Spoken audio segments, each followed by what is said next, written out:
Number 3. Razer Hovertrax 2.0 Hoverboard. Get ready to ride with the Razer Hovertrax 2.0 Hoverboard.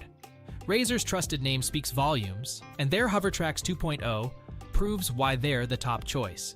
Packing 350-watt motors, this hoverboard offers a powerful punch compared to similar models. Whether you're on the heavier side or just want a longer ride, its max capacity of 220 pounds and range of 60 minutes won't disappoint. What really sets the Hovertrax 2.0 apart is the innovative battery system. The 36-volt lithium-ion pack makes swapping batteries a breeze. Keep a spare charged, and you'll never have to pause your fun. Safety isn't an afterthought either.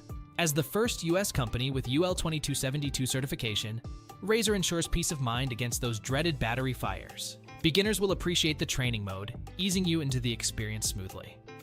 Kids and teens will love it too, thanks to the 176-pound standard weight limit. For adults, the deluxe version handles up to 220 pounds, accommodating almost everyone. Though it's geared towards younger riders, its robust features make it versatile.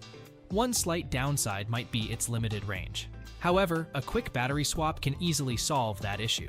All things considered, this hoverboard is a hit for novice riders. Discover more about what makes the Razer Hovertrax 2.0 a must-have today.